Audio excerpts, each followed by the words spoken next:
So usually here we would have a cold open, some clip of an audio from somewhere in the episode. Well, instead, I thought I'd use this time to talk a little bit about why we've been off the air for so long.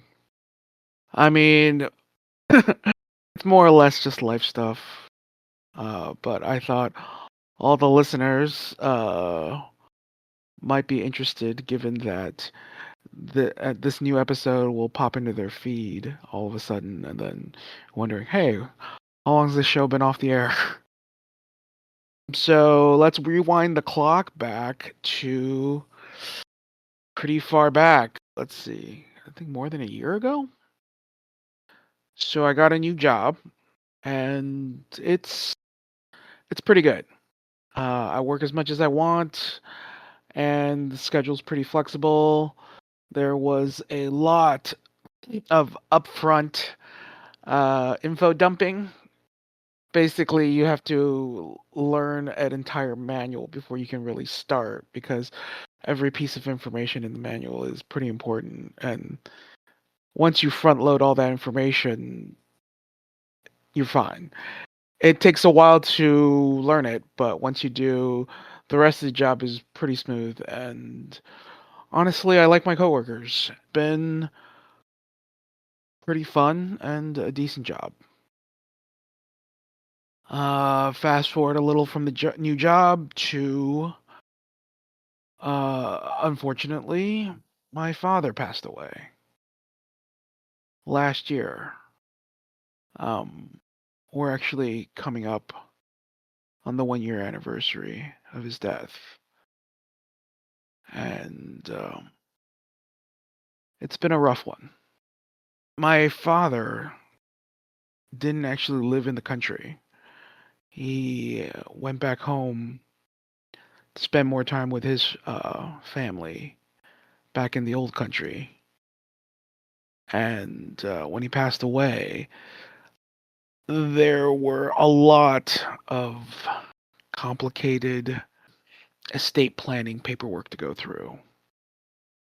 Not to mention, leading up to his passing, there are a lot of next of kin slash medical stuff, medical information to go through.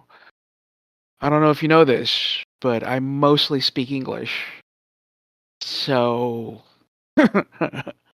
and I don't do great with medical jargon in English, let alone medical jargon in another language that I speak but not super well. Add on top of that all the extra estate planning stuff and yeah, it was a lot and very complicated and very time consuming. My family was great and they took care of the bulk of it and explained things to me pretty thoroughly. And it took several months, but we took care of it. Ultimately, there's a probationary period for my father's estate. And after 6 months, it goes it comes out of the probation period and can be distributed among his heirs. And there's just a lot of sort of paperwork that goes along with that. So that was what I was doing with most of my time, not to mention communicating with my family back home. Whoa, then fast forward, a lot of stuff in the news, I guess, has been also pretty eventful. It catches your attention, and wow, it has been a lot.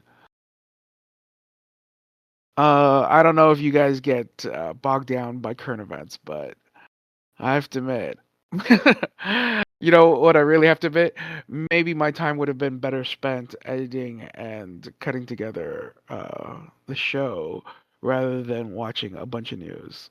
But hindsight's 2020, right? After that, fast forward to this year.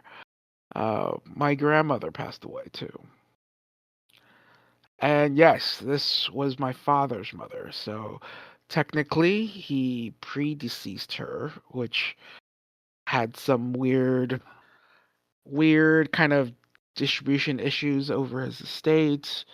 And then she passed away. And of course, now that my father's gone, it passes down the line and even more complications ensued. So, yeah, it's been very complicated and very long. And that's what's been going on with me. I haven't really been in contact with the other hosts of the show.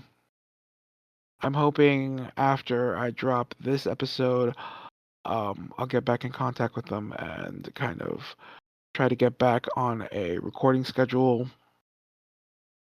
But if not, maybe I'll take the show in a new direction. All right, guys. I just thought everybody deserved an explanation. Thanks for listening, and I'll catch you guys next time. Welcome to episode 2 of season 2 of the Impromptu Board Gaming Podcast. Today, the panel reviews Heat, Petal to the Metal. Later in the game show, we guess board game aliases. But first, these are the games we've been playing recently. I'm your host, Paul. And I'm David. And I'm Andrew. Alright, games we've been playing recently. I've been playing Spring Cleaning, designed by Jonathan Cox of John Gets Games, and it's going to be published by Little Dog Games. As of recording, the version by Little Dog Games isn't available yet, but it will be out soon. So maybe when the episode drops, it'll be out. It's a climbing shedding game. For those of you that don't know, it's actually it's in the same vein as Scout. It's one of those games where you can't rearrange your hand and you have to slowly arrange your hand as you go. Oh, one of those games, huh? One of those games. Alright, let me go over the rules real quick. So, Spring Cleaning is a climbing shedding game. The deck is comprised of cards 1 through 9, 7 times. Depending on the player count, each player is dealt 10 or 12 cards. The goal is to play all your cards. When you pick up your hand, you can't sort it. No sorting. So the first thing you can do is pick an offer card. An offer card is a card placed in front of you that's essentially a communal card any player can use to make plays. Any play can have multiple offer cards, and offer cards still count as part of your hand. This is critical given the goal is to get rid of all your cards. All plays from your hand must be from adjacent cards and must be a set or a run. A set is all the same card. 3 of a kind, 4 of a kind, etc., etc. A run is essentially sequential cards. 1, 2, or 2, 3, 4, or 4, 5, 6, 7. When you're leading, you can never use an offer card, including your own. But when you're beating someone else's play, if you're using the same number of cards, sets must beat sets, runs must beat runs. Higher numbers win.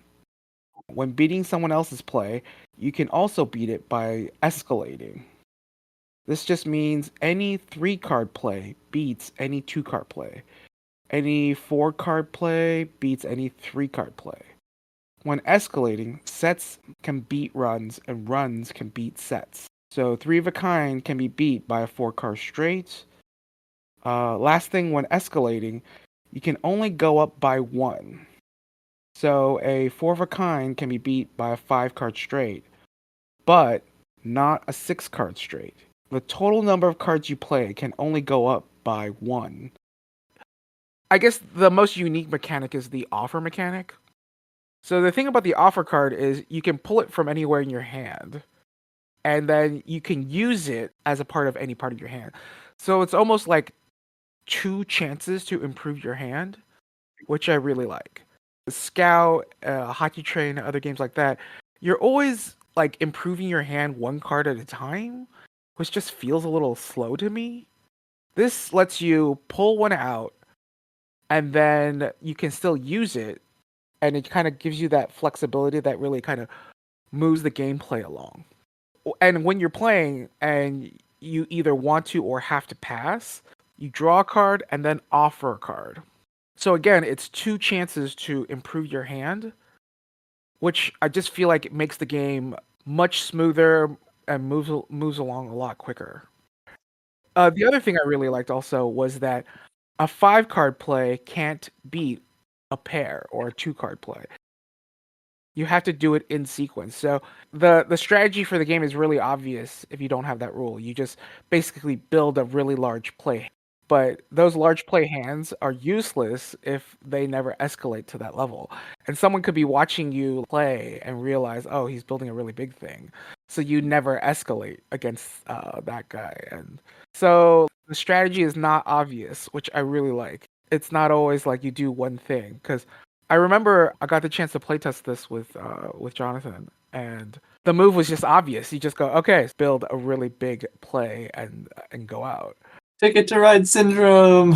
Yeah, yeah. And now with that rule, like there's a fair chance they just won't escalate to that point, and then it's That's clever. That's clever.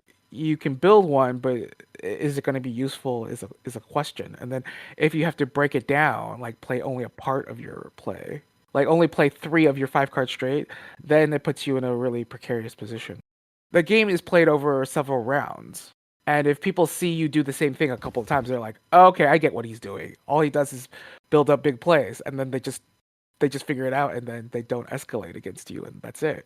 You're basically stuck. So what is correct, what is very dynamic and changes with what's going on in the game. Oh yeah, so I was also gonna put. I like the scoring system in this game. It's a little more unique to shading games like this.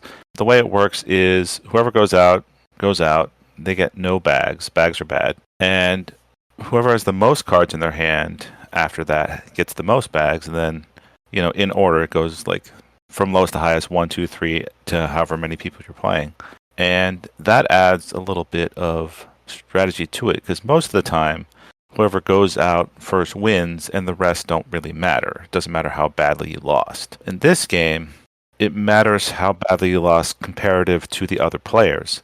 So if one player goes out super quick, you're not punished really hard as long as you stayed slightly ahead of the other players who were caught off guard. Yeah, it brings up interesting questions, like strategy questions, like should I just make this play and break it? I'll get rid of 3 or 4 cards, and that could be the difference between being second or third. So there's a punt mechanism built in. Like, should I punt now?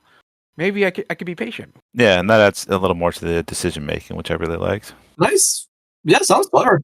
Yeah, Andrew, I hope you have a chance to play it. Yeah, I had a copy, so we can play it next time you're around. It's not like a long game. And I still need to order my copy, but I will. Yeah, yeah. Did you get that? Little Dog Games. Never heard of it. Oh, I have the link. I just haven't bought it yet. Okay. David, what have you been playing lately? Well, I'll tell you what I've been playing, and I'm going to mix it up a little, but I'm just going to explain it to you all. I'm playing a game called Demon Loop. Have you all heard of it? Sounds circular. Yeah. Circular Demons. No, I haven't. Neither of you have heard of Demon Loop? Correct. Okay, it's designed by Alexander Pfister. Okay. I actually recognize that name. Great Western Trail. A lot of his games come to me slowly, Yeah.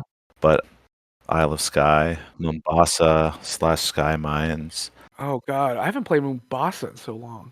Great. Well, it's harder to play that, but you can play Sky Mines. I have a copy of that. It's the exact same game, but yeah, except the theme's different. Mombasa was like, oh, it's colonialism. We don't like that, so we changed it to Bitcoin mining in space, Okay. which is obviously better. Yeah, I guess it's weird. At least that is obviously fictional in terms of how it's presented, as opposed to Mombasa. So Demon Loop. Okay, there's probably a reason why you two haven't heard of this, and it's because it's on Steam. Oh, okay. It is a digital board game that I saw on Steam when I was looking through it, and it's like, in all the advertising, it's like from renowned board gaming designer Alexander Pfister, and I'm like, I like Alexander Pfister. I'll check this out. Okay.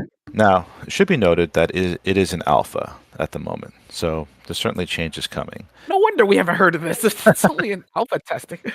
Don't you go on Steam and look at all the digital board games like all the time? I play real life board games, man. I don't play digital stuff I'm very pretty often. sure I'm alive and playing this game, but okay.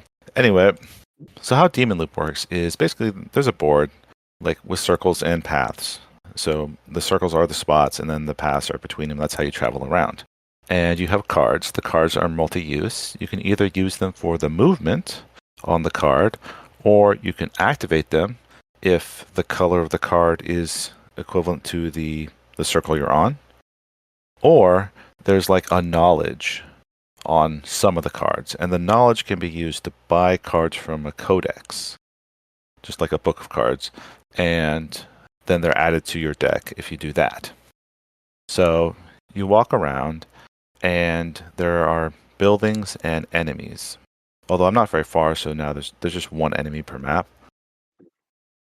The buildings all have different effects, and they're all related to like the scenario at hand. So it's not one board. You go around to many different areas and do a quest in that area, and the board is tailored to the quest. The buildings and codex are tailored to the goal, and it's kind of like a puzzle where you have to walk around and usually avoid the demon on the space and get to the buildings you need, play the cards you need, get all the resources to achieve the goal you need, and so on. Yeah. So right now, there's also progression. You can level up your characters, gain more stats, that kind of stuff. As of right now, I have some reservations about the game. The general idea is okay, but it's not. Doesn't feel groundbreaking. Doesn't feel like there's that fist or magic to it, if that makes sense. There is potential though. What's interesting is the codex of cards you buy, and then there's like the buildings and stuff. So it kind of becomes, at least to me, more of a puzzle game where it's like figure out how to beat this level as opposed to beat this level as efficiently as possible. So, are you not playing against other players? No, it's a one-player game. Oh, okay. Um, I really wouldn't have played this then. yeah. Let me check the Steam page. Actually, maybe it's multi. No, it's one player. Family sharing though, so if I can share with you my family if you want to try it. But it should be noted that it is an alpha, so it's definitely being developed. It's alpha usually means it's mostly done, but they can iron out some kinks and other things. I would really like to see some, I guess, variability in what you're doing. And now, granted, I am early on in the game, so maybe later there is that variability. But as of right now, it just seems like each map has one distinct way to beat it, and you have to do that. Oh, okay. Yeah, like I said, there are some interesting things that could be expanded upon. I really like the Codex. It's similar to if you ever played Codex or Summoner Wars, whereas when you're getting more cards, it's not random. You have a big old book, and you have to choose the best thing from it based on the situation or how you feel when you play that time. I think that's really cool. I think that's a thing that can be explored a little more because it gives more freedom to the player themselves and makes them feel like you're making the choices rather than just making the best choice out of just what's there randomly, kind of like in Dominion or something. And then just the general multi-use of the cards. If it had more, I guess, consequence or more excitement to it, I guess. I don't know. It's hard to explain exactly. It just feels kind of basic at the moment, except for maybe the codex, hopefully, because that was what I was trying to emphasize. I definitely see that. Like, nothing you said really stood out. Also, as of right now, the music is terrible. Turn it off. It's god awful. There's non offensive music that's pleasant. For sure. You know, this is just actively annoying. You prefer some old school 80s MIDI? I would have much rather preferred that. Yes, it doesn't matter the format as long as it's a nice melody and that's not intrusive. I'm trying to think. I'm not trying to get annoyed with the music. Also, the graphics and story are just unimpressive. Let's say at the moment. A lot of these developers, they kind of give you a bare bones prototype to play, and then they they concurrently are working on the other stuff at the same time. Right. Although, I mean, it's fully functional. We're really hoping that it's just because it's an alpha. Alpha, I think, to me, signifies pretty early, not necessarily close to done. Also, with Steam, especially, alphas become for independent studios. Oh, by the way, this is published by Magnolia Games, if you're interested in that. Oh, really? Magnolia. I've heard of them, but I haven't seen them produce something in a while. Let me click on them and see what they... Oh, this is their first game on Steam. I haven't seen them produce a board game in a while. That's what I meant. Fair enough. Maybe they're doing this digital thing. But alphas become much more popular on Steam, especially for independent publishers, because because you cannot get better feedback than the world Well, everyone on Steam. or the large amount of player base. Everyone excited to try it out early, understanding that's alpha, hopefully, or even if they don't, will provide feedback. And anything you overlooked will be caught by this audience, assuming you have a decent enough audience, much better than your team of playtesters or and staff. So release it early, get that feedback from everyone. It also avoids the trouble of, if you don't do this and you release it, then you're going to get all this feedback after it's released. And it's better to start with your full release without any of these problems rather than have them come up. That's the whole point of testing, right? It's to get your product ready for market. Right. But it's a little unusual because people feel like this early access is like the full product. Yeah. And it kind of is, but the point of doing this more frequently, at least for these independent studios, is to get that feedback so it's very ready on launch as opposed to having to patch it and update it multiple times. I think that's just like a psychological hang-up people have. It's early access, so on an intellectual level, this is like early, not ready yet, it's not supposed to be perfect quite yet. And in fact, you're a part of making it better. Like you're a part of that process. But then when you get into reality and people start doing it, they just feel like, ooh, this is great. I got early access. I'm the first one to play this cool game. Hey, why isn't it as cool as I want it to be? And, they kind of react accordingly. So I think people know it intellectually, like, oh, this is like part of the testing process. But sometimes when you get down to how people feel about it, they feel like this thing should be like really great already. It's a bit of a norm, right? Like the early access thing it's been done for a long time now. Yeah. I think that's absolutely true. This has been the sort of the standard practice for a while, but doesn't change how people kind of emotionally react to the thing itself. They just have it built up in their heads like, this is going to be awesome, especially since you feel special being a part of the early access. And then when it isn't everything you built it up to be, you naturally have it kind of like, oh, I'm disappointed. What's up with this? And that leads people to be more critical in general. Like, it just leans to that tendency. Well, I guess for me, I didn't really have any expectations. It was just sort of a curiosity as to, oh, what can Alexander Pfister bring to this format? And so far, I feel not much. Okay. Do you feel like there's going to be like a physical board game implementation of this, or is this just going to be digital because there's so much like calculation behind what's going on?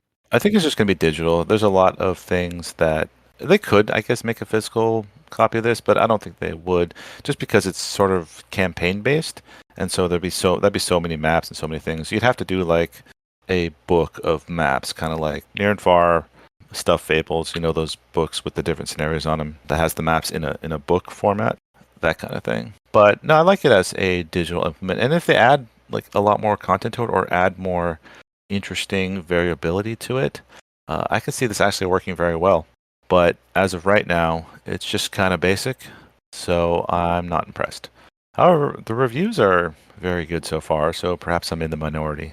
Maybe I'm speaking as a Pfister heavy games lover that this should have had more. But I think at a basic Right. level, it's still a fun game, and I did have fun solving some of the puzzles or figuring out how to use my cards to beat the level. They do heavily promote Pfister, so I'm waiting for that kind of ingenuity to come through. I'll play it again when it comes out in full release because I already bought it and played it for more than 2 hours, so I can't return it. Yeah, man, you fell for the marketing. You let Pfister's name dazzle you. Wow. I'm okay with that. If Magnolia Games wants to do more of this, I'll support that. I want to see more digital board games. Have you guys ever played Marvel Snap? I haven't played Marvel Snap. A couple of my friends were pretty into it. There's a thing with it where like it's gotten to a point where even though it feels like a card game, you can never really bring it into real life with cards. There's just too much math behind it to do it in any practical way. I could see why people stick to the digital format. It just makes a whole lot of sense because you have a, very simple, computer calculating everything for you, and that overhead is just too big for playing in person. Also, that's one of the things I do like about digital card games and the card games that try to do things that can only be done digitally. Like, for example, in Hearthstone is a very popular, similar to Magic the Gathering kind of game. And one of the cards is like, when this is destroyed, summon a random 3-drop, and that's literally any card ever that costs 3, that's a creature, will come into play after that thing dies. You can't do that in real life. You'd have to like have all the cards and then roll like however many there are. You have to roll some RNG dice to pick the one and then go get it. That's just not feasible. Yeah, that's definitely one thing to be said about the digital card game space. You have more creativity, more options to do things because, right, as you're just saying, some things are only feasible digitally, some things are not feasible in physical space. Anyway, so I've been playing Demon Loop. If you're interested, check it out on Steam. It might be available other places, but that's where I got it. Well, I was going to add one more thing. One nice thing about digital games is that it doesn't take up space in my collection. Your giant collection. If I don't play the digital game, does it count as Shelf of Shame? Absolutely. Since you paid for it, yeah, absolutely. Yeah, I agree.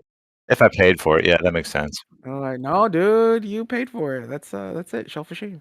Andrew, while I was messing on my computer playing Demon Loop, what were you playing? I was playing Leviathan Wilds. It's essentially you're climbing. You're climbing these giant beasts and trying to heal them by breaking the crystals on them. So if you're familiar with the video game Shadow of the Colossus, there's huge inspirations and similarities behind it. It's definitely like the climbing these giant beasts aspect.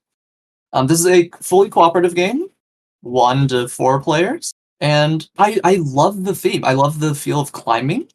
It's not even something that I've done much. Like obviously, like rock climbing is a reasonably popular activity, but the idea and sense of climbing, I think, was very cool, and it was not something you'd see much in a video game. I was very tempted to get this, but I'm choosing not to. There's at least 2 people getting it. I have at least 2 friends getting it. So yeah, I had a really good time. It's medium-ish heavy, light end of medium, perhaps.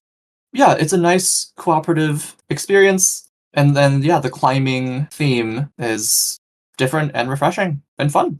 Well, so how does the climbing work? Like, how do I go up the golem? Yeah, so on your turn, so you have a small hand of 3 cards. On your turn, you will play one of these cards for its action point value. So you play a card, you get that many action points for the turn. One of your basic actions is to use these action points to climb. So if I play a card that gives me 4 action points, I can climb up to 4 spaces. Other things I can do with my action points include damaging and hurt and potentially breaking these crystals. Remember, victory is breaking the crystals on this giant beast to cure it and heal it. So the crystals are in specific places, so you have to climb to the crystal, then break it. But along the way, the beast is mad and whatever, and will try to hurt you a little bit. So some things you can do include recovering some life. That's something you can do with your action points. If you are on a ledge, then you can rest and sort of reclaim your grip strength. Your grip strength, in this case, is represented by your deck of cards. So as you sort of spend cards as you're climbing more and more, if you don't rest, your deck runs low. You're running out of grip strength. If you run out, then you fall all the way down to the nearest ledge, the closest ledge on your column. So essentially, you can think of it as there's like a small grid, and then you typically start on the bottom, and then you're trying to climb primarily up, but sometimes the side as needed to maneuver around the beast. That's the core of it. Each turn, the monster will reveal some sort of attack/nasty thing it's trying to do. Then whoever's turn it is will climb around a bit. And then after you're done climbing, then you resolve the attack of the monster. And then it's the next person's turn. How many players can play this? How many people? I believe 1 to 4. That's correct. According to BGG, it's 1 to 4. Says it's best at 2 or 3. Is there a cooperative aspect to this? It sounds like each person is just individually climbing. Yes. So the cooperative part is that for the other cards in your hand, you can play them, and oftentimes they will have effects that say, "Oh, you or another climber can get some sort of benefit," and that's one thing you can do. So some of the attacks of the monster does not necessarily target or affect the person whose turn it is. It may affect the next person in line or whoever's highest up on the beast. And if that's not you, in that case, you or the other person or the other climbers can play your cards to maneuver around these hazards. So a big part of the game is that you can play cards at any time. And again, a lot of these you have the option to a decent number of these you have the option to help out another climber. And then also because the crystals are fairly spread apart, like at a minimum, you have to just cover and go on to climb on different parts of the beast to break the crystals that are located on the different parts. So one thing, it sounded like these attacks from the creature are like random or revealed at the end of your turn, like you don't see them coming. Yeah. So, like we're playing 3 players. I do my climbing, and then it sounds like I have to go through 3 attacks. The one at the end of my turn, the one at the end of the other 2 people's turns. Not quite. Oh, So at the start of each turn, the monster reveals the attack that it's going to do. okay. So you reveal it. It says who it's going to affect and whatever, like who or where it's going to affect. And so upon reveal, then whoever's climber's turn it is, they take their action. The climber you have until the end of the climber's turn to do stuff to get out of the way. Wait, I can move on someone else's turn? If you play a card from your hand that lets you do so. Okay.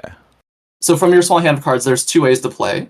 You can play the card for its action point value, which is only doable if it's like the active climber, if you're the active player. Or you can play a card for its text effect, and the text effect is what will let you move and do things when it's not your turn.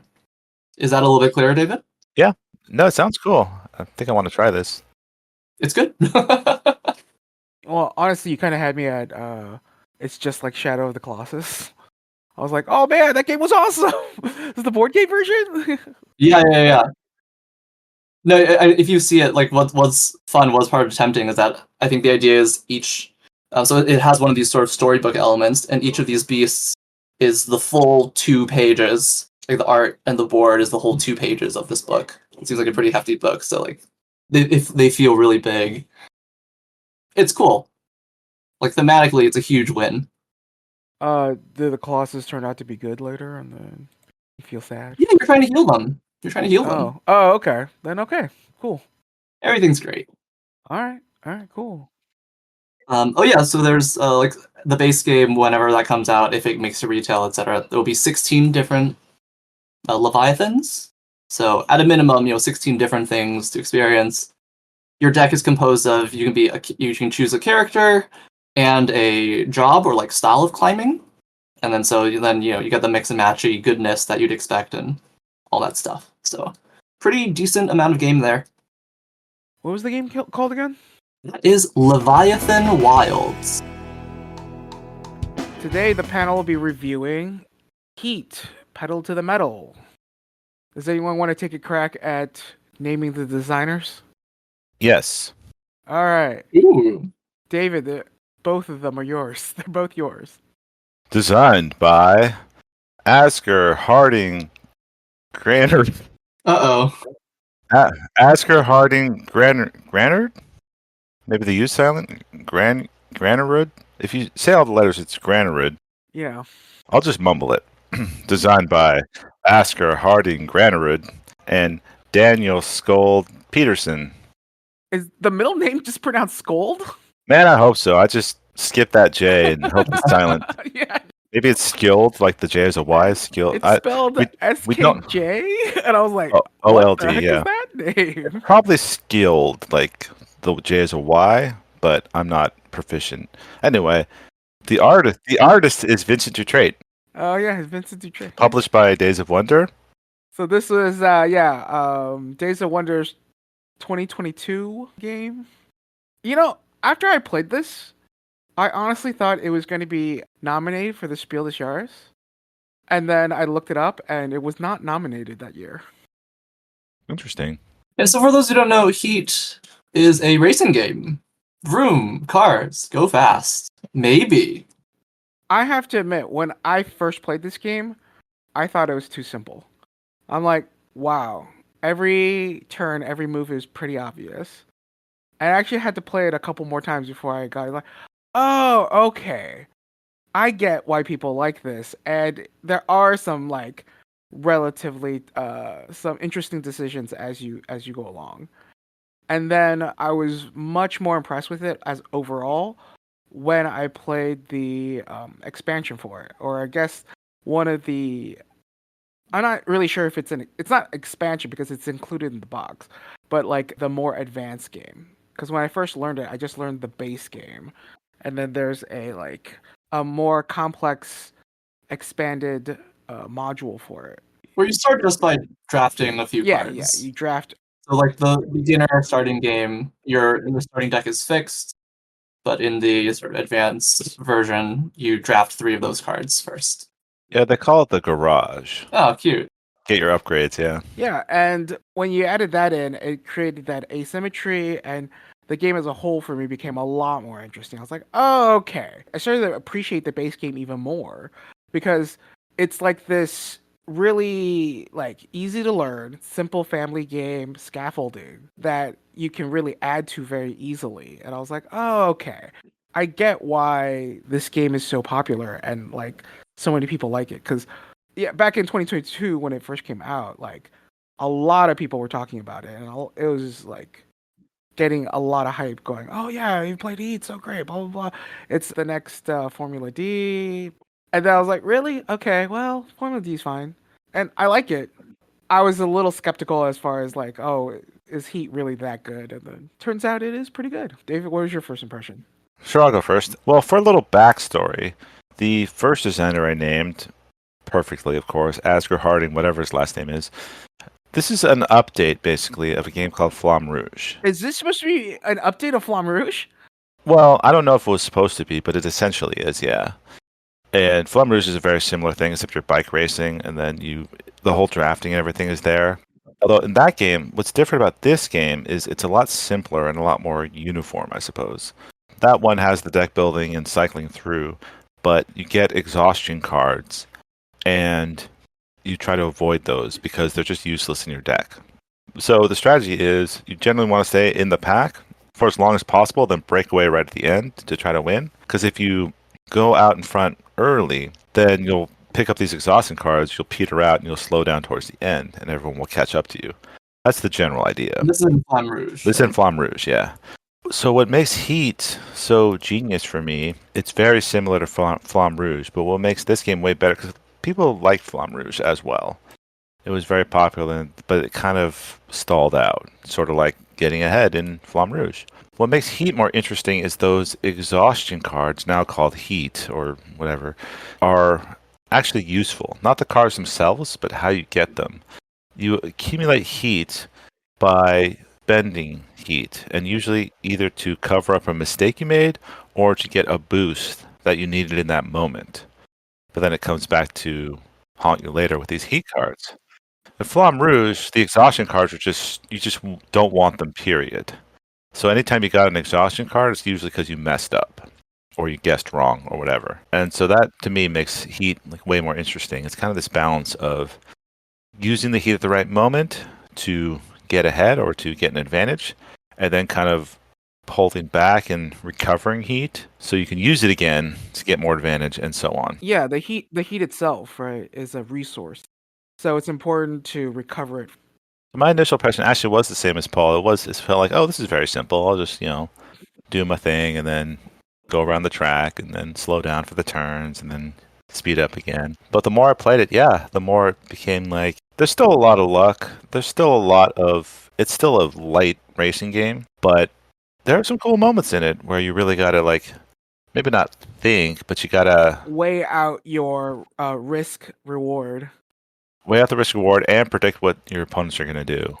And that can be very important. And just having those elements in a light game is just a lot of fun. So it's really well done. Andrew, what do you think? Or what was your first impression, at least? My first impression, it sounds like I liked it more than y'all did right off the bat. But similarly, as I played more, I appreciated it more as well. I was a huge fan right off the bat with Heat. Maybe your eye for the game was more like you spotted the depth in it more readily than David or I. Maybe, but let me tell you, I've consistently done not amazing at it. But yeah, I just had a really good. So like, obviously, my first play, it's more focused on like the feel of it, and it really felt like a fun race to me. And it's very easy to fall into the trap. Oh, just go as fast as you can and whatever. But I think, as y'all are saying, like, especially that's come to light in more recent playthroughs, like you really have to manage the heat well in its own separate pod. But as you accumulate heat, it goes into your deck. Right, so the whole deck manipulation and that's well known. That's really enjoyable. Then later on, noticing how much heat you have versus how much heat other people have, especially when rounding corners. So the turns often have this sort of like recommended speed limit, and if you go over the speed limit, you get heat in. But getting past the turns is important to help you just move along faster. But the other really big thing that we haven't yet talked about is there's this slipstream mechanic, where if you end your move the same spot as someone else or just one space behind another car, you can slipstream and sort of sneak ahead and sneak in a few extra moves. And that's where what David said of needing to think about and pay attention to what other people might be trying to do gets really important, especially around turns. And that part's been really fun. And where it turns out sometimes the best move isn't to go fast, it's to go slow to mess with someone else's prediction of where you'll go for their slipstream and blah blah. It's clever. It's fun. It's really good. Yeah, I really like the design in that there are situations that come up where it just doesn't make sense to go as fast as you can.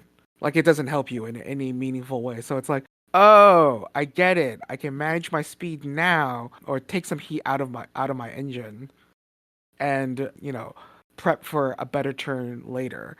And I like that there's a time to push and there's a time to sort of hold back, manage your resources, manage your heat a little bit, and then get ready to push on like the next turn after that. And I don't know if I just didn't see it my first play, and then it became very much more obvious like my second and third play. I was like, "Oh, okay, I get it." Like there are some interesting decisions. If you just push too hard, you're just going to be stuck with a bunch of heat and you know, you don't want to get into a situation where you have to be in first gear more than once.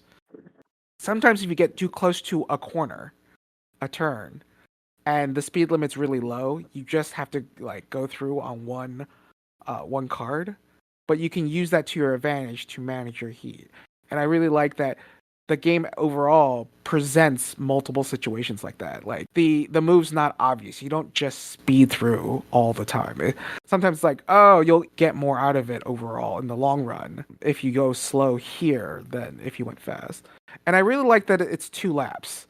Like right off the bat, that's the one thing I kind of didn't like about Formula D when I first played it. It's like it's 1 lap and you're just racing around, so you just feel like, oh, I have to push.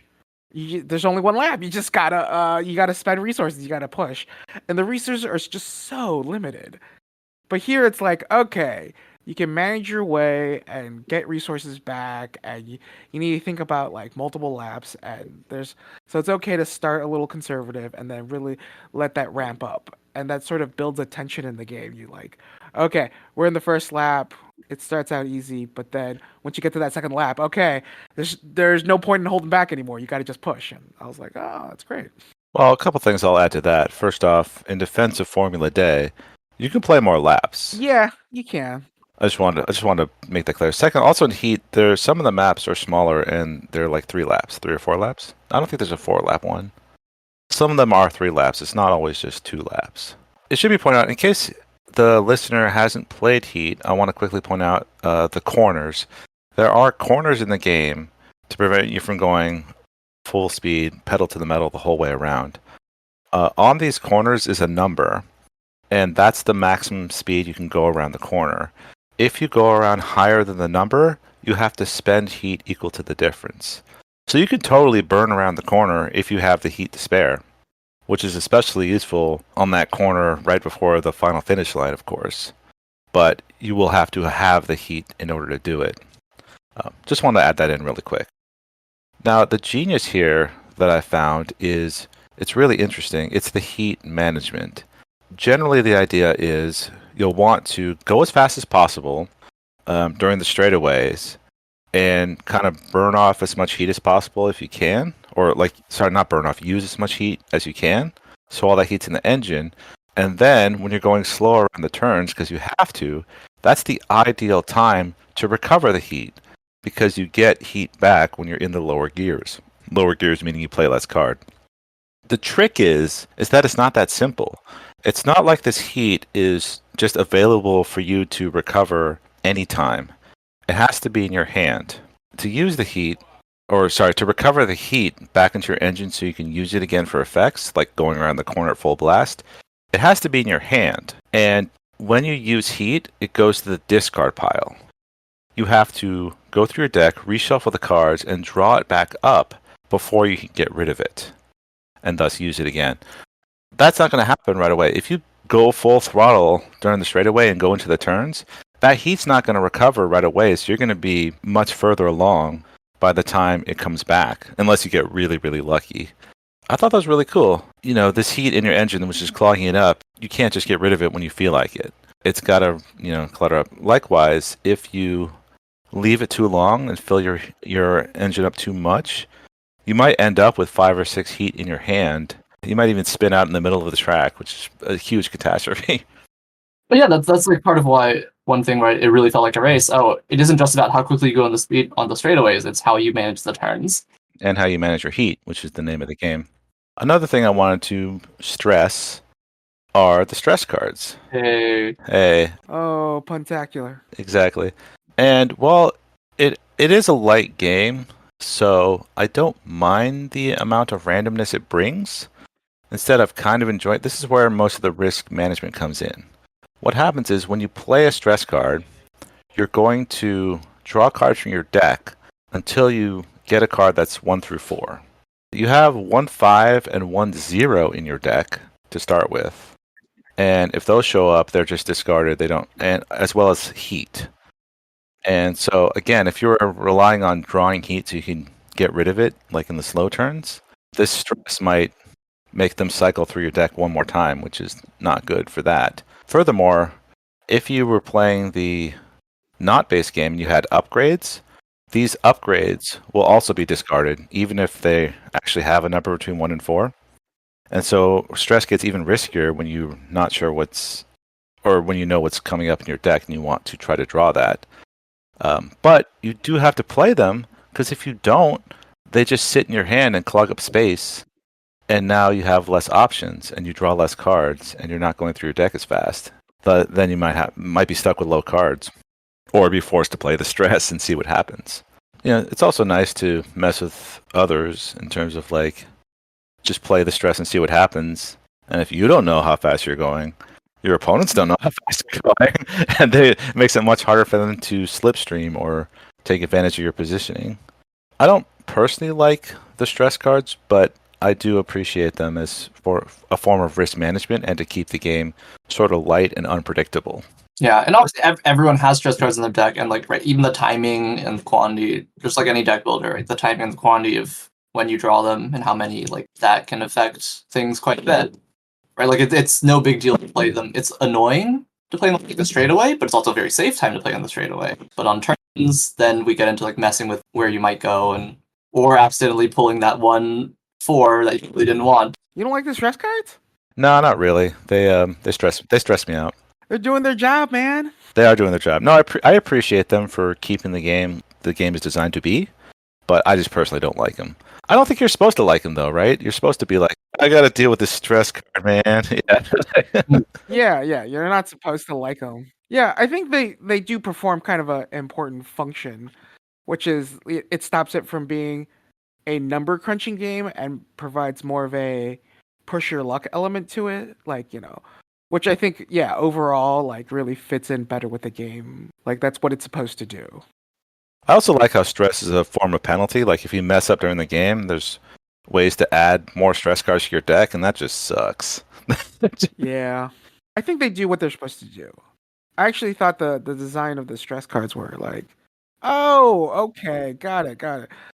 You're really keeping the game from being this number crunchy game, which I liked actually. I was like, okay, you got to take some risk. You know, there's some variability. You can't control everything, and I kind of like that variability a little bit. I think nothing feels better in a game when you take a big risk and it really pays off. Ooh. Oh yeah, there's plenty of opportunities for that in this game, which is pretty neat. Well, I guess at this, Paul, you alluded to this earlier, but I wanted to bring up the different maps, Uh-huh. and they actually do make a difference. Most of the time, different maps in racing games is just kind of a different layout. It doesn't matter that much. You just adjust how you need to strategize. But because of the heat system, seeing where the corners are turned or how slow you have to go. Some have corners you have to go down to 2. Usually people don't do 2; they do like 3 or 4 and just burn some heat off. But you get the point. And other ones, like the lowest is 3 or 4, and that makes a big difference. Also, where the corners and how low you or how you can go before that big straightaway or before the finish line also makes a huge difference. And so I like how the maps, because of how the system works, how the maps make a big difference in how you need to approach each section. David, it's just a different map. You gotta strategize differently. It's exactly the same as the other ones. Yeah, man. For like Formula Day, it's no matter how you change the map, the strategy will be very obvious. This one, not as much. That's kind of what I'm getting to. Are you sure? Yes. Because I feel like that's more of a function of like how many times you've played it. I think it feels obvious to me too. It's just I've played that game a lot, so I kind of know like, oh, it's probably this is how I would approach it, or like I would approach it like this. Whereas Heat, like you haven't played it as much, so it just feels less obvious. But I think after a few plays, you'll have like, oh, okay, am I gonna draw big cards here, small cards here? Am I gonna shift up to 4 or down to 2? The like what to do, the strategy of it becomes more obvious with more plays. Like that's what I suspect. I don't know that for sure because it hasn't happened, but like that's what I suspect. I feel that's true for any game with strategy in it. Yeah, that's my point. Oh, okay.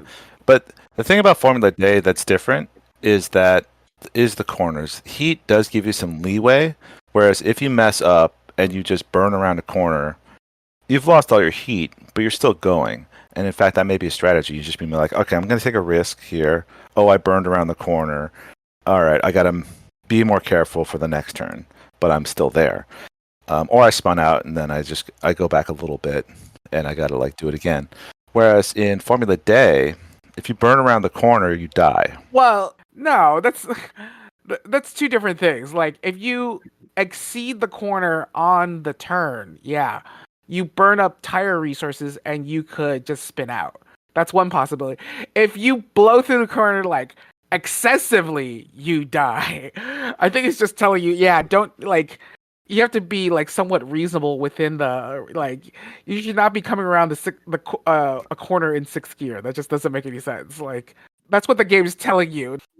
The point is, you can do that to a degree, and like you can't go max speed around these corners in heat, but to a degree, you can exceed the limit by a good margin. You just pay for it later. I like the variability, like how much you can exceed the corner varies from player to player depending on your situation. I like that variance because it's more about the players and how they've chosen to manage their hands as the game progresses. Right. That's one thing. Whereas that it's a little more rigid in Formula D. Like it's never gonna work to be in 5th gear as you come around like a whatever corner. Like Right. And so you're kind of explaining the point for me in that the maps make a big difference in how these corners are laid out and how like the things you really need to plan around that. Whereas in Formula Day, I feel like you just do what the corners say, and that's your strategy. It's true. yeah, okay, that's true to some extent, but you can risk going into a higher gear and then hoping to roll low and only expend a few tires as you come around. So you can burst out of that corner in even higher gear in the next round. You can never double gear up in Formula D. Okay. The Impromptu Board Gaming Podcast rating system answers the question, how many plays is a game really worth? We measure it in 3 ways. How replayable is the game? How many plays does it take to reach a fundamental mastery of the mechanisms? And how fun is the game overall? A plus at the end means we would play the game if someone else suggested it. A minus indicates we probably wouldn't. You guys want to go around and give your ratings? I'd go probably 5+ at minimum. Like I've already played like at least 10 games, I think. And I'm still enjoying it. So like I guess we could say 10. But I feel like I think like 5+ is a more safer, more reasonable minimum for folks. Okay. I think if you're just playing the base game, you only need maybe 3 or 4 plays, and you can pretty much figure it out. Mhm. If you add in the modules and the drafting, that creates a lot of variability there, which I really like. So I'd bump it up to as many as 8 to 10 plays, because you could definitely draft different sets or sets of upgrades, which really provide a lot of variability. You get a chance to see how different groupings of upgrades your opponents use and how they use them, and that's also kind of fun too. It's a bit weirder for me because I was judging more on like just kind of general fun rather than figuring it out. Because I still don't feel like it's hard to figure out. There's just more to it than I initially thought. Isn't that hard to figure out then? If you didn't figure out like how, I don't know. Go ahead. No, I figured it out. There's more to it. I guess that sort of means I didn't figure it out, but I did. It's like little. It depends on how much more, right, or how far off I was. If that makes sense. Either way, yeah. No, it's only a few plays before you should have a grasp on it. But I feel like in terms of just fun, just going for it, this is easily going to last like 20 plus. There's just something about it where you just want to just go and see what happens. And that doesn't really get old in a thing like this, especially with like a group, a thing. I've already played it over 10 times on Board Game Arena, and I'm excited to try more, especially when you add modules and stuff. I guess if you only have the base game and you don't play with any of the modules, that's a lot different. That's, like Paul said, that's probably around the 5 to 8 camp, where you're just like, okay, this is really starting to more or less be exactly the same. Yeah, there's some variance in the luck, but like... And to clarify, this base game, it's like the beginners, like the designers recommended first game setup. But yeah, with the modules, with the drafting, all the stuff, and with the expansion, which we could talk about now, Heat, Heavy Rain, which is hilarious if you've played the game Heavy Rain. Yeah, there's some memes about that. So Heat, Heavy Rain, like, it doesn't, honestly, like, it doesn't add a lot, it just adds more. According to the BGG website, which I'm on now, it adds a driver, so you can play 7 players instead of just 6. And because all the deciding is simultaneous, it doesn't add too much more time to the game, just one more person taking their turn after, in order. 2 new maps, a bunch of new upgrades, that kind of stuff. A new mechanic called Submerged Track Section, which is basically underwater or flooded. All it means is that in order to downshift twice, you have to spend an extra heat. Or is it you have to spend a heat to downshift once? I don't know. I have to look. It just says must spend an extra heat for downshifting. Shifting up or down is free. Shifting up twice or down twice is pay a heat. Yeah, that's normal. Yeah, that's normal. So, But in Submerged, it seems like it's an extra heat to downshift in the water. oh, when you're in the water, so there'll be Yes. parts of the map that's designated like water trap. Yes, and looking at the map, a lot of them are right before turns. And then just, more heat, stress, championship, sponsor, and event cards. It's basically it's not a, game-changing expansion. It's just an add more of the same expansion, more or less. Event cards, huh? For how big the expansion box is, I think it's a bit weird, but whatever. Yeah, if you want more heat, there it is. For me, it was base game was 3 or 4 play. With the module expansions or was it advanced play? It's just advanced play, yeah. I'd say it was 8 to 10. Andrew was 5 plays, and David, okay. And then David, yours was 20 plus due to variability of fun. Or just fun, yeah. All right. Once again, Paul has chosen a game to review that we all enjoy. I honestly didn't like it at first. I thought it was like, oh, is that all there is here? And then later I warmed up to it after a few more plays. All right, and that's our review of Heat, Pedal to the Metal. Welcome to the Impromptu Board Gaming Podcast Game Show. Excitement all around. So for today's game, I thought I would do a little research and then kind of force it on my friends here in a game show format. This one is called A Game by Any Other Name. Any guesses what that might mean? You're gonna take a title of a board game, use synonyms for the words in the title, and then we have to guess which board game it is. Wow, that sounds way better. That'd be kind of funny. Yeah, a lot of board games have just like one word titles, so that'd be kind of weird. But anyway, no, that's not it. Essentially, this is sort of almost a history quiz in a sense. Over the years, several board games, whether due to other languages or for other means, which we'll get into, have different names. It's the same game, but different names. Oh. And today we're going to see how well you do, or how many of these you know.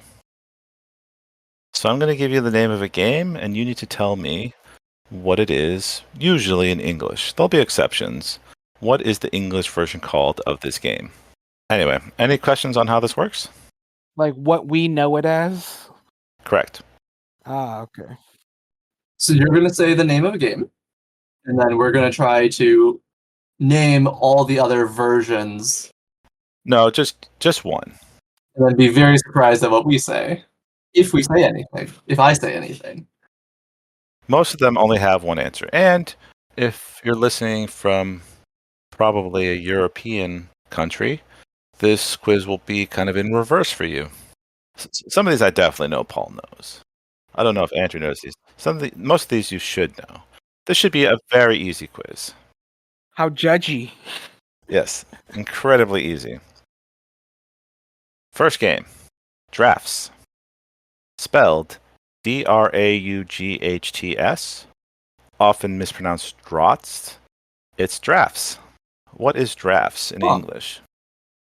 So what's like beer or alcohol related? Okay, so I do have a game in mind for alcohol related, but it's going to be wrong because it's not like beer. It's only one word.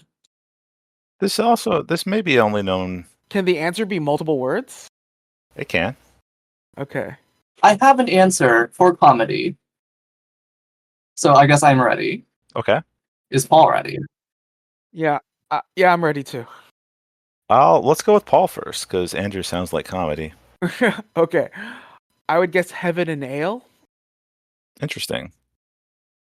All right, Andrew. Viticulture. See, you guys are thinking way too far in advance. I am starting classical. Does that help at all? So it's an old game, not a new game. Correct. Drafts. I don't think it's alcohol related unless you. It's not necessarily that's not how the alcoholic, like a draft beer is not spelled like that. It's definitely not alcohol related, but you could play this on like little coasters. That would work. Little coasters. Little coasters. Yeah. I'll just tell you what it is. It's checkers. Checkers. Yeah, I went way back for this one. Okay. Nope, did not know that. You're playing some drafts. You're playing some checkers. Or you're playing Magic, but whatever. Alright. Let's try the second one then. If you're playing a game called Reversey, what are you playing in English? I do have an answer. I'm ready. I know this one too. Or I'm ready also. What do you mean two? You didn't get the last one. I meant I know this one like Andrew knows this one. Do you have an answer, Andrew? Okay. Let's start with Andrew then. It's Othello. Paul, what do you think? Yeah, it's Othello. You're both correct. It is Othello. Now, why the name change, I don't actually know. I tried to look it up and I didn't get a story. Maybe people are getting it mixed up with that Shakespeare play. Or maybe it's because of the Shakespeare play. Maybe. I mean, the Shakespeare play is about black and white, but you don't surround other colors and then make them flip. That's weird. Anyway, enough of that. Let's go on to a very easy one. If you guys don't get this, I'll be very disappointed. What is Cluedo? You said Cluedo? I did say Cluedo, yes. Cluedo. Okay. Okay, I've heard of this. I don't remember what it's supposed to be. Pluto? Interesting. Well, let me know when you have an answer. Andrew, you have an answer? I have one, yes. Well, don't tell me. Yeah, don't. I just wonder if you have one. Yeah. All right, I have a guess. All right, Paul. Tell me what your guess is. I'm picking between two. I'll say sleuth. Okay. And what was your other one? Scotland Yard? Something mystery detective-y thing? Andrew, what is your guess? Clue. The correct answer is Clue. Is it just Clue? Oh, okay. It's just Clue. You overthought it. I guess so. I thought it'd be older than that. I don't know how old Clue is. From the 70s, maybe? All right. So I'm going to break my own rule for this next one. And this game has several different names. Okay. So the score is Andrew has two and I have one, right? Correct.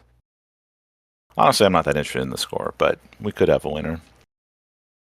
In many parts of Europe, this game is called Ludo, Ludo. But what is it in an English-speaking audience? Now, the trick to this one is Ludo is actually slightly different than the English version of this game. But I have listed 6 possible answers, although 2 of them are not in English. So there's quite a lot of variance in this game. But all these games are very similar and are close enough that they count. But what is Ludo? Have you heard of Ludo? I've not heard of Ludo. Feel like it sounds familiar, but maybe I'm just thinking of its Latin root. Well, luckily, since there's 6 possible answers, any word I say is 6 times more likely to be right. Can't argue with that logic.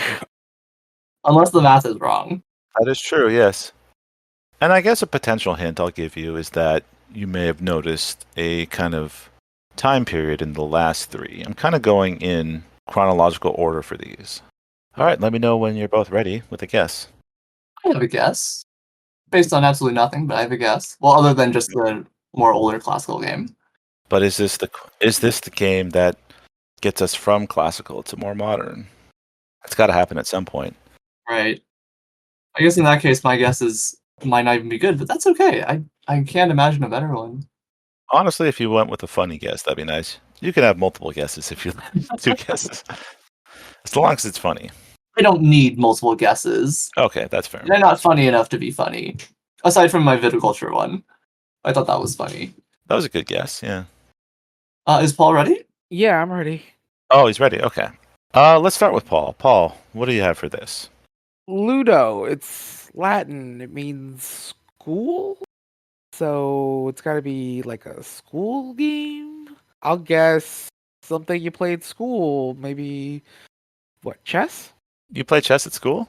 Sure. Okay, nice. Andrew, what do you have? I'm going to say Moncala. Moncala? Interesting. Those are 2 very good guesses. Very close, but not quite correct. Ludo is another name for Parcheesi. Parcheesi? Yes. Wow.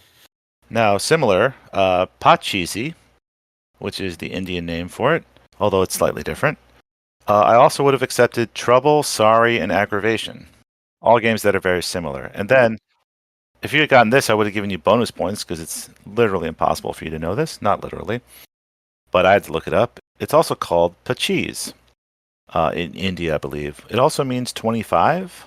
But yeah, any of those similar games would have been okay. That's Ludo. Ludo is now Parcheesi. Well, that was a wash. Let's see if either of you know what Dobble is. Gobble Trouble? No. Gobble Gobble? I just like saying that in general. That's not the name of the game. There is Boggle. Boggle, and I think there's a Gobbet. There's a Goblet. Are both of you ready with answers? Sure. Right, I have like a 2% humorous answer. All right, Andrew, what is your humor answer here? And thus my answer is Go Fish. Go Fish. Oddly close. Paul, what did you have? I was going to say canasta. Also interestingly close, but not really. Dobble is the European name for Spot It. Oh. Spot it? Okay. Let's try this one then. We're at still 2-1 for Andrew, I believe. Obviously. All right, well, Andrew and Paul, do you know what Zug Zug is? also commonly mispronounced Zug Zug because we're English. It's Zug Zug, 3 words. Obviously, we know what this is.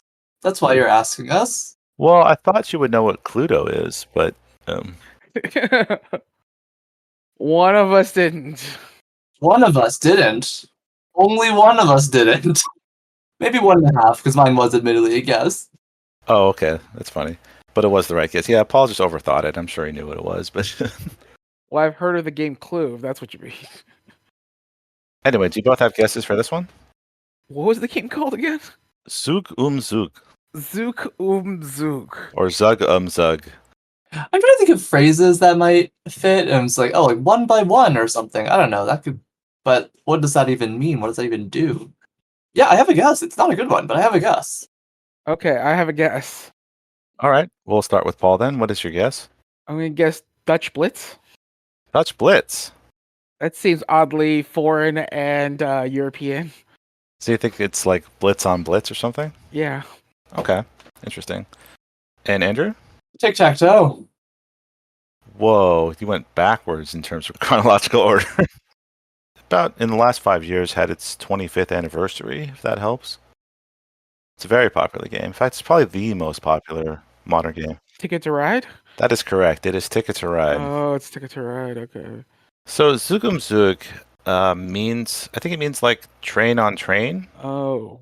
Okay. or because it's or no, sorry, track on track. It also means like a play. Oh, that's fun. So it's a bit of a pun there because you're playing tracks. Although this didn't translate into English, so they went with Ticket to Ride, amongst other things. As you know, it's a Beatles song. Play train. All right, let me do one that Paul definitely knows. Then we'll see if Andrew knows it. So the second edition, specifically, of Funkenschlag. What is the second edition of Funkenschlag known in English? Paul, do you know this? Yeah.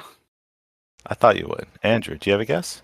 No, I don't. The name that you said, is this like the first version of this game, or is it also the second edition? Well, the name is the same. Okay. The first edition is also called Funkenschlag. The second edition, however, is different, and it became what the English version is. I see. Okay, yeah, good to know for clarification. I guess I just need to come up with the name of a board game. This is also one that's very hard if you don't know, unless you happen to speak German. Yeah, I do not know this one. I have a guess. Okay. Just to be relatively in chronological order. From Ticket to Ride. Okay, what is your guess? Settlers of Catan. I think Settlers came before Ticket to Ride. Is it right? Yeah. Excellent. Yeah, Settlers came before. All right. Well, Paul, do you want to tell us the correct answer? It's Power Grid. That is correct. It is Power Grid. One of the few Friedman Freese games that doesn't start with F, even with the English translation. It does in German. It does in German, yes. Exceptions to the F rule are like, besides Power Grid, there's a couple. But the only one I could find that he didn't co-design, because like America, he also designed with like Ted Elspot, or they both have credit. Yeah, but those are like re-implementations of a different game. Of Fauna, yeah. So, which starts with an F. So it's Copycat. The game he just ripped off a bunch of mechanics and made a game. Anyway, all right. Paul has tied it up with a game I knew he would know. Do you both know what Tier auf Tier is? Oh no, it's another one of those word things, same word. Somehow this one sounds more familiar. This one will be familiar to you after I tell you the answer, which I guess most things do. If you had the uncanny ability to recall everything you remember, you would know this. I know that both of you have come across this game at some point in your life. I mean, like, my knowledge of games in the 2000s is like non-existent, and yet there's a chance. All right, let me know when you both have a guess ready. It's making me try so hard. Okay, again, I have an answer. I have a guess, sure. We'll go to Andrew first then. Small World. Small World. Okay, I guess I don't know. Tier of Tier, it was German games. I was thinking something in German. I guess I could just guess like Traumfabrik. That's German. Raumfabrik, which is German. That is correct. Although that doesn't sound like a very English name, now does it? No, it's not. What, Dream Factory? Hollywood Blockbuster? Dream Factory, right. Okay, well, that's not it. There's a clue in the name, tier auf tier. You know, a tier is like a level, right? So, like level upon level. What, Jenga? If it's similar to Jenga, yes, it comes in a yellow box. Animal on animal? Yes, that is correct. Animal upon animal. Tier auf tier. I know you both have come across it because where we all used to work, that's the version we have. It's in German. They don't really need an English translation for that game. Okay. Let's mix it up a bit. And I don't understand my own notes here. That'll be fun for later. I had this all planned out months ago, so I think it was one of those things where I thought I'd remember, but I don't. Anyway, the English version of this game is called Morels. Morels, not morals, Morels. What is the European version called? I like the twist. It's a twist because the European name is more interesting. Yeah, I like the twist. I don't like the lack of answer. It is, while it is in European, it is an English word. Wow, do I have no idea. Well, okay, if you both have no idea, I can help you out a little. Do you all know what morels are? Morels is essentially another word for mushrooms. I'm not sure if it's a type of mushroom or like, but it basically means mushrooms. Okay, I got a guess. No, when you have a guess? Andrew, do you have a guess? I can say a word, yeah. I think we started with Paul last time, kind of, so we'll start with Andrew this time. Forage? Interesting. And Paul. Portobello Market? Oh, wow, you actually came up with a game. That's funny. Anyway, no. This game in Europe is just simply known as Fungi. Fungi. Yeah. It's a very good game if you haven't played it. It's a two-player, collect mushrooms, cook them in pans, and get points kind of thing. Anyway, so in my notes, here's my problem. The reason it was changed is because morels doesn't really translate well in Europe. There's a word called morchel, which is similar, and it means more who, which I didn't write down what who means. But apparently it'd be confusing to a European audience. Also, fungi is like the plural of fungu in Latin, or fungus. And so is it kind of appropriate for the Latin-speaking audience as well. Fungus. Nice. Plural of fungus, fungi. Fungi. I don't know how anything is pronounced, but anyway, that is the reasons why it was changed.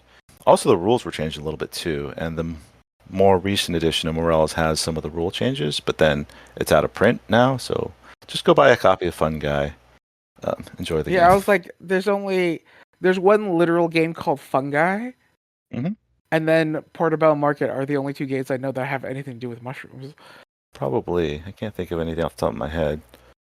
But I don't think Portobello Market has anything to do with mushrooms either. I mean, thematically, I think you're selling mushrooms, but that's about it.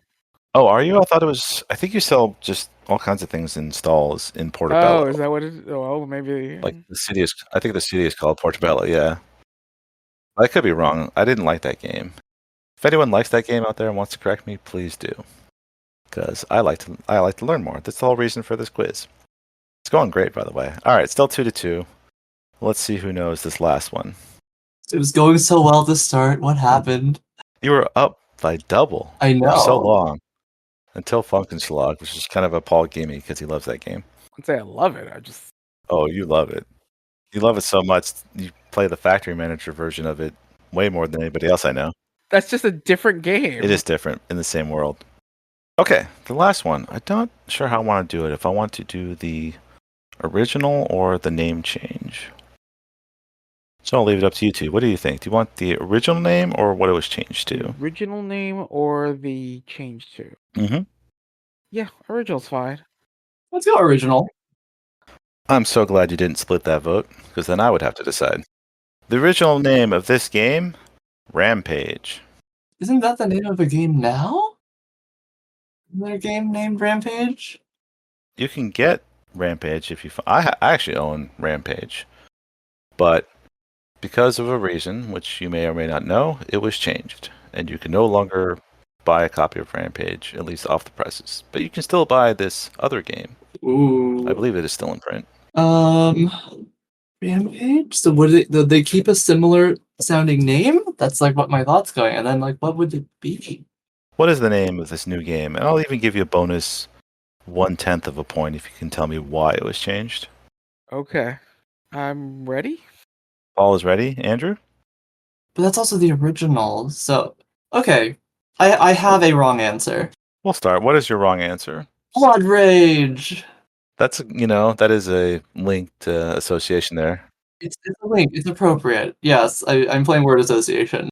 Fair enough. And can you tell me why the name was changed? I cannot. Okay. All right, Paul. What is your answer? It was originally called Terror in Meeple City. Well, it's the other way around. It was originally called Rampage. Oh, it was originally called Rampage, and it got changed to Terror in Meeple City. And there was it was some kind of copyright infringement because there's another game called Rampage already. Yeah, that's pretty much correct. But I'm going to give the 1/10 of a point to Andrew anyway. I see. Because while it was copyright infringement, it was based off of a video game. There's an old video game called Rampage where you beat up buildings and eat people and destroy cities and stuff.